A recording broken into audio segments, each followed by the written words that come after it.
dari Kak Difta. Pertanyaannya, gimana cara bagi waktu antara latihan, dugem, nongkrong, main sama pacaran?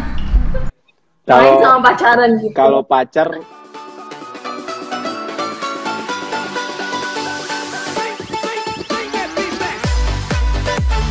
Dari Jojo titik Huta Galung _07. Siapa aja dari Riau yang pemain IBL, Kak? pemain Riau, dulu ada Tony Sugiharto, terus siapa lagi ya? Saya sendiri, terus ada belum ini sih, belum masuk, masih kayaknya tahun depan ada Kelvin Sanjaya juga. Itu salah satu anak Riau yang berprestasi. Ada Argus juga. Banyak lah. Itu dulu yang aku lihat, yang setahu aku gitu. Oke. Ngomong-ngomong soal Kelvin Sanjaya nih, menurut kakak Kelvin itu gimana sih performanya di mata Kak Dani? Ya kalau menurut aku ya pemain potensial lah, pasti tinggi juga, bisa nembak juga, pernah main di timnas senior juga, pernah kepanggil, timnas junior juga kepanggil. Ya harusnya dia jadi salah satu tokoh basket juga menurut aku di Riau. Oke, jadi gitu. Main potensial ya artinya. Terus ada nih. Ini Kak, ada yang nanya lagi nih dari Kak Difta. Pertanyaannya, gimana cara bagi waktu antara latihan, dugem, nongkrong, main sama pacaran? Main sama pacaran gitu. Kalau pacar nggak punya di Bandung, punya dulu pernah. Oh, makanya nggak punya di Bandung, tapi di Jakarta. Di Jakarta ada, Kak? Di Pekanbaru ada. Ada ya, kayak. Yang ngajarin saya gaul tuh Difta justru. Jadi kemana-mana dulu ngikut Difta. Jadi kalau ditanya kenapa bisa gitu ya karena Difta. Jadi kan kita sebagai junior mencontoh yang senior gitu. Nah, balik ke Kak Difta jadinya. Terus ceritain dong Kak, gimana awalnya pas main di level pro gitu. Pasti kan banyak halangan-halangannya juga, kesulitan-kesulitan apa gitu sebagai pemain daerah.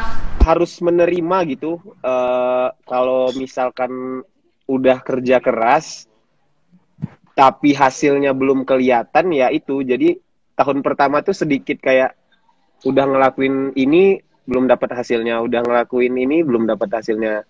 Jadi ya emang aku juga pernah bilang tadi ya, seiring berjalannya waktu juga itu bisa kejawab, tapi gimana kita konsisten sama kerja keras kita. Oh ya Kak, Kakak pernah bawa nama Indonesia ya di ajang 3x3 itu sebelum masuk tim pro atau gimana tuh Kak? Sesudah Dong. masuk. Jadi waktu itu tahun keberapa ya? Tahun pertama itu sempat kepanggil main tes event di Jakarta. Alhamdulillah dapat perak, kalah lawan Thailand waktu di final. Pas pemilihan Asian Games-nya udah nggak kepanggil. Setahun kemudian ada Nation League di Malaysia gitu setelah Asian Games. Jadi aku dipanggil sama manajernya buat ikut, itu tanpa seleksi, ikut tanding di Malaysia. Ya udah di situ kayak bakalan berlanjut terus, ada di India juga, Cina juga, dan segala macamnya lah. Jadi ya intinya itu jadi dari setiap turnamen itu yang pertama di Malaysia, karena menurutku pribadi aku nunjukin juga di situ apa yang aku punya. Jadi ya berlanjut terus. Setelah dari aku kepilih lagi buat yang di India. Setelah dari India aku main World Cup lagi U23 di Cina gitu. Ada nggak pengalaman kakak yang kakak dapat dari World Cup-nya itu, dari kakak tanding-tanding di sana? Gimana juga perasaan kakak? Pelajarannya pasti banyak. Jadi setiap kita ngikutin turnamen itu pasti ada pengalaman yang diambil. Apalagi di ajang internasional kayak bisa ngelawan pemain Eropa juga, ya pride tersendiri juga buat aku, jadi Kalau bisa tahu batas level main basket.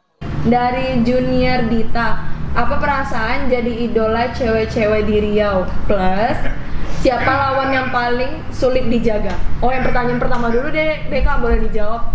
Ya idolanya dari Perasaan kakak. apa? jadi idola cewek-cewek di Riau, Ya idolanya ke aku dari segi apa? Perasaan nggak ada gitu. Apa aja gitu Kak. Kalau- Ya ada lah. tahu. Nggak pernah ngerasa ada yang ngidolain juga, jadi ya emang masih biasa aja, jadi nggak ngerti harus jawab apa gitu. Jadi mungkin kalau yang idola sama Kak Dani mesti di-show, ditunjukin ya biar Kak Dani yang tahu. DM aja langsung. Jadi Kak notice Daninya. sama Kak Enggak. Daninya.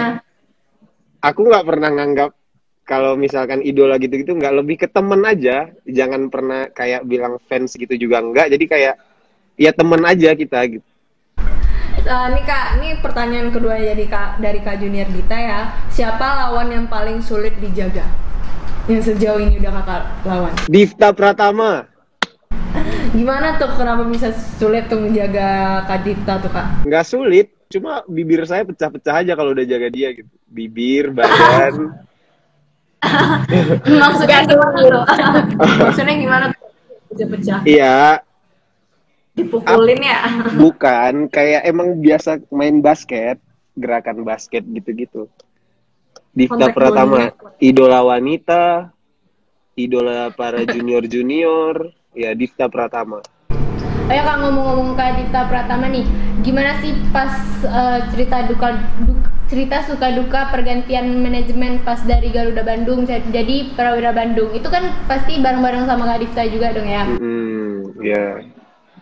Suka dukanya dulu itu pernah susah juga bareng-bareng waktu di Garuda, ngerasain sulitnya juga berjuang bareng-bareng dari pemain, pelatih, official, semuanya itu emang berjuang bareng-bareng sampai manajer juga. Jadi lebih kerasanya tuh waktu di Garuda menurutku. Bisa ada suka, ada duka, kayak waktu kita ada turnamen di Medan, gimana perjuangannya tim Garuda, manajemennya juga. Ya di situ sih bisa belajar berjuang waktu itu. Jadi artinya Kak Dani bertahan juga ya pergantian manajemen itu. Bukan Tetap cuma bertahan aku lah, kali. tapi semua teman-teman timku gitu. Itu suka dukanya banyaknya waktu di Garuda. Berarti Kak Dani ini termasuk loyal juga ya sama Iya, Prawira sama Bandung. Prawira Bandung. Kok Kak Difta aja tuh yang dapat julukan nih yang paling loyal ya? Kan paling lama. Oh iya juga ya. Dia kayak Bener juga sama. sampai dia berhenti main basket, dia masih di Prawira pasti. Di dada dia tuh emang udah Prawira gitu. Kak Dani ada rencana gitu nggak? Pingin tetap di Prawira Bandung atau lagi ngelirik-lirik klub lain nggak? Nah,